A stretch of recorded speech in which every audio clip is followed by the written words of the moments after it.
धरोहर बनारस। बनारस शहर सच और सपने के बीच में कहीं बसता है। बनारस में कोई समझ नहीं सकता कि क्या सच है और क्या सपना। कोई यहाँ सच ढूंढने आता है तो कोई सपना भूलने। लेकिन बनारस एक ठीक शहर है। यह लोगों के सच को सपने में बदल देता है और सपने को सच की तरह दिखाने लगता है। बनारस के चौराहों पर जिंदगी के मायने गोल गोल घूमते रहते हैं। कोई पकड़ लेता है तो कोई खाली हाथ लौट जाता है। शहर थोड़ा मूड़ी है, हर किसी पर खुलता नहीं और हर किसी से खुलता नहीं। बात थोड़ी गहरी है, कोई समझ जाए तो ठीक, नहीं तो जय भोलेनाथ। किसी भी कहानी में कोई लड़का और लड़की कहीं ना कहीं तो मिलते हैं। दुनिया में जहाँ जहाँ कोई लड़का लड़की मिल सकते हैं वो सब कुछ लिखा जा चुका है। कॉलेज से लेकर ऑफिस तक, ट्रेन से लेकर हवाई जहाज़ तक। चूँकि चित्रा और सुदीप को कहीं ना कहीं तो मिलना ही था, इसीलिए दोनों 80 घाट पर मिलते हैं। वे दोनों कभी मिले नहीं होते अगर उस समय पिज्जेरिया कैफ़े में बहुत ज़्यादा भीड़ नहीं होती। भीड़ इतनी ज़्यादा थी कि पिज्जेरिया के वेटर ने इन दोनों को एक साथ बैठा दिया। हालांकि दोनों ही मी टाइप चाहते थे, दोनों ही अकेले बैठना चाहते थे, लेकिन इतनी भीड़ में अलग पूरा टेबल मिल पाना मुश्किल था, तो दोनों को साथ में बैठना पड़ा। दोनों खड़े नहीं रहना चाहते थे। यह कहानी शुरू ही नहीं होती अगर उस टेबल ने अपना बिजनेस बढ़ाने के चक्कर में इन दोनों को साथ में नहीं बैठा दिया होता। इस कहानी में वेटर का काम इतना ही था। अब वो इनका ऑर्डर लेने के बाद कभी वापस नहीं आएगा। आपने कभी सोचा है, रोज़ तमाम कहानियाँ ऐसे ही वे लोग शुरू करते हैं जिनको कभी पता ही नहीं चलता कि वे कहानी का कितना अहम हिस्सा है। सुदीप की उम्र करीब 25 साल। उसने कैजुअल काली टी शर्ट और नीली जीन्स पहनी हुई है। चित्रा की उम्र है 26 से 27 साल। चित्रा ने शॉर्ट कुर्ता और नीली जीन्स पहनी हुई है। ये दोनों कौन हैं, क्या करते हैं, धीरे धीरे आपको पता चल जाएगा। अभी जानने लायक बस इतना है कि दोनों एक साथ कैफ़े की टेबल पर हैं। दोनों ने एक एक पिज़्ज़ा और नींबू शहद पानी ऑर्डर किया है। लोग बनारस क्यों आते हैं? क्यों का पता नहीं, लेकिन पता है कि कब आते हैं। कब आते हैं? जब कोई आगे रास्ता नहीं दिखता। ये सवाल जवाब सुदीप और चित्रा भी एक दूसरे से कर सकते थे, लेकिन ये सवाल सुदीप और चित्रा के ठीक पीछे वाली टेबल पर बैठे किन्हीं दो लोगों ने किया। उन दोनों की आवाज़ इन दोनों को सुनाई पड़ी। इन दो लोगों ने अगर उस दिन यह सवाल ना पूछा होता तो शायद यह कहानी शुरू ही नहीं होती। पीछे वाली टेबल पर बैठे उन दो लोग अजनबियों की बात सुनकर चित्रा ने कहा, हाउ टू, कहाँ अटक गई आप? सॉरी, शायद मुझे नहीं पूछना चाहिए। सुदीप ने कहा, इट्स ओके, मैं अपनी किताब में एक जगह अटक गई हूँ, कहानी आगे ही नहीं बढ़ रही। यहाँ बीएचयू में एक कविता का इवेंट था, वहाँ से इवेंट आई तो सोचा शायद बनारस में मोक्ष तो सबको मिलता है, शायद मुझे कहानी मिल जाए। तुम बनारस क्यों आए हो? चित्रा ने पीछे की टेबल पर बैठे लोगों की बात सुनने की नाकाम कोशिश करते हुए पूछा। मेरे एक दोस्त की शादी थी और बनारस के बारे में बहुत कुछ सुन रखा था। कई सालों से यहाँ आने का मन था। कैसा लगा बनारस? जैसा सुना था वैसा तो नहीं लगा अभी तक। कितने दिन से आए हो? एक दिन हो गया, कल ही फ्रेंड की शादी थी।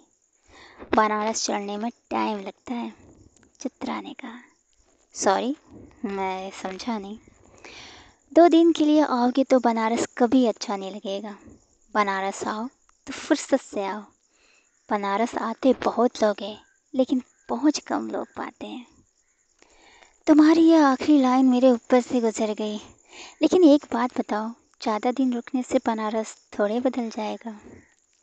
वेल, मैं बस इतना बोलूँगी, 2 दिन से ज़्यादा रुक कर देखो, तब ये सवाल नहीं पूछोगे। इतने में पिज़्ज़ा आ गया। दोनों ने अपना अपना पिज़्ज़ा खाना शुरू किया। सुदीप पिज़्ज़ा खाते हुए घाट के पास बैठे लोगों के बच्चों को देखने लगा।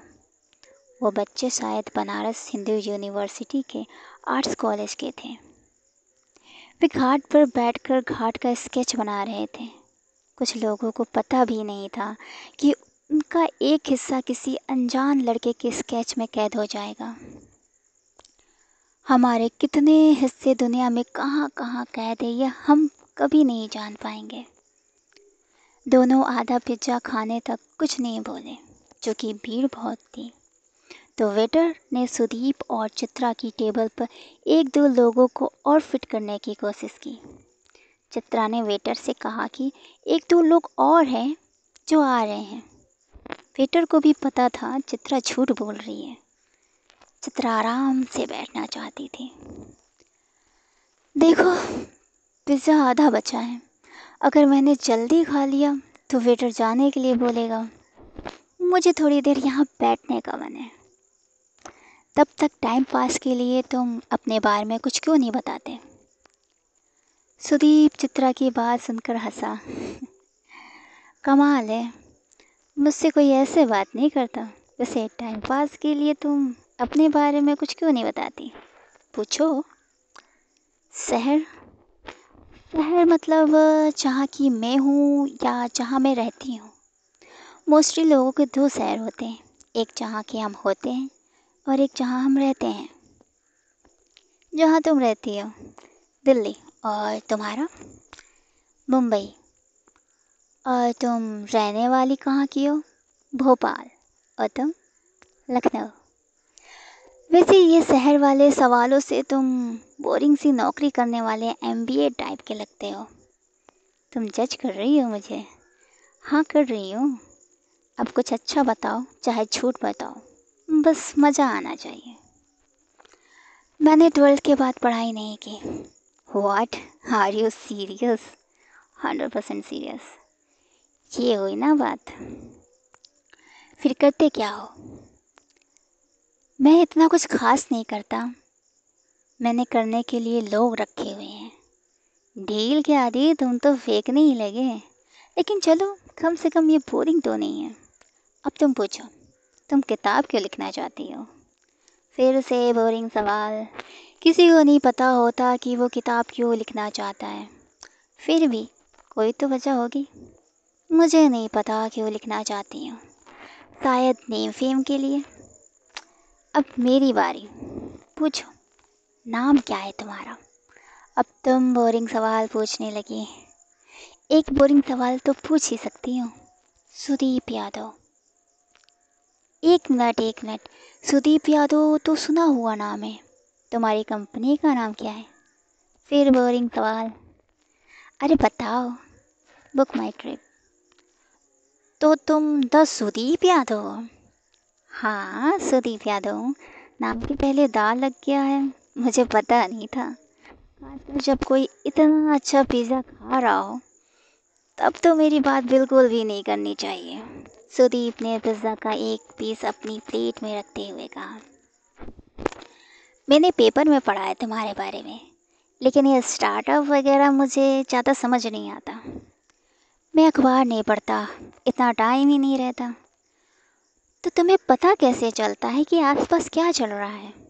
चित्रा ने अपने पिज़्ज़ा का आखिरी पीस खाते हुए पूछा। मेरी असिस्टेंट मुझे सब खबरों में से मेरे काम की खबरों की एक रिपोर्ट बनाकर भेज देती है। तो जिस सुदीप यादव के पास बिल्कुल भी टाइम नहीं है, वो यहाँ बनारस में बैठकर आराम से पिज़्ज़ा खा रहा है, और मैं उससे कोई फालतू सी बोरिंग बात कर रही हूँ।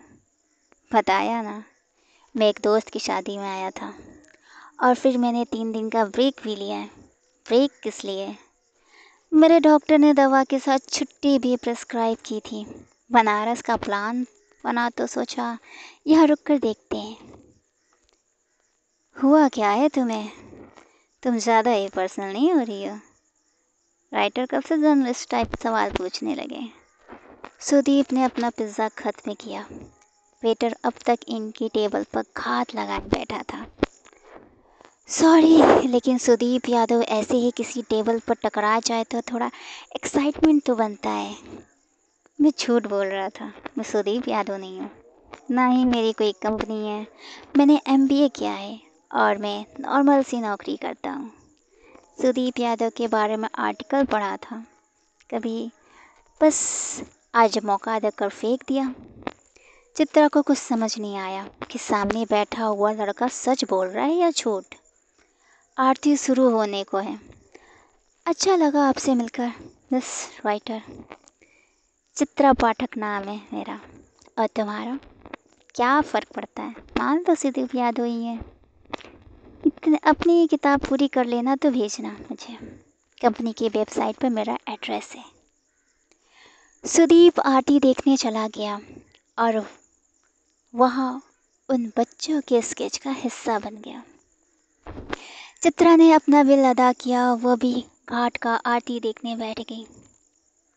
उसको सुदीप दिख रहा था, लेकिन वह जिस तरफ बैठी थी वहाँ से सुदीप उसको नहीं देख सकता था। आरती के बीच बीच में चित्रा सुदीप की तरफ देख रही थी। थोड़ी देर बाद सुदीप जहाँ बैठा था वहाँ से उठकर जा चुका था।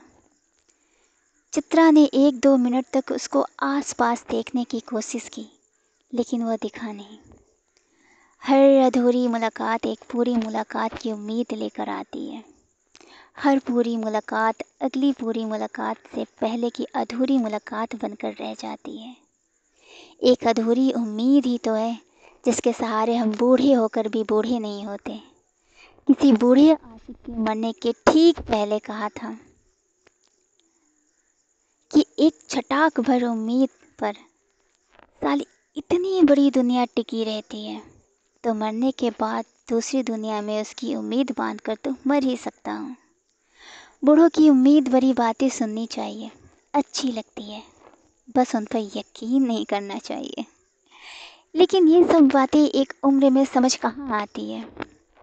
चित्रा को उम्मीद ना होती तो उसने वो सब थोड़े किया होता जो उसने किया। थोड़ी देर बाद चित्रा वहाँ जाकर बैठ गई जहाँ सुदीप बैठा हुआ था। उसने अपने मोबाइल पर सुदीप यादव नाम गूगल किया। यह वही सुदीप यादव था जिसके बारे में चित्रा ने थोड़ा बहुत सुन रखा था। चित्रा ने एक बार फिर चारों ओर नजर दौड़ाई, लेकिन वो कहीं दिखा नहीं। आरती खत्म करके वो अपने कमरे में आ गई। उसने अपना लैपटॉप खोलकर एक पन्ना लिखा। थोड़ी देर में लैपटॉप बंद किया और अपनी छोटी सी एक नोटबुक में कुछ लिखने लगी। थोड़ी देर में वो उससे भी बोर हो गई। उसने होटल के कमरे का टीवी ऑन किया। टीवी पर इश्किया फिल्म का गाना दिल तो बच्चा है जी चल रहा था। लाइट ऑफ करके वो नहाने चली गई। जब वो नहा कर लौटी तब टीवी पर मन्ने बदनाम हुई चल रहा था। उसने टीवी बंद किया और सोने की कोशिश करने लगी।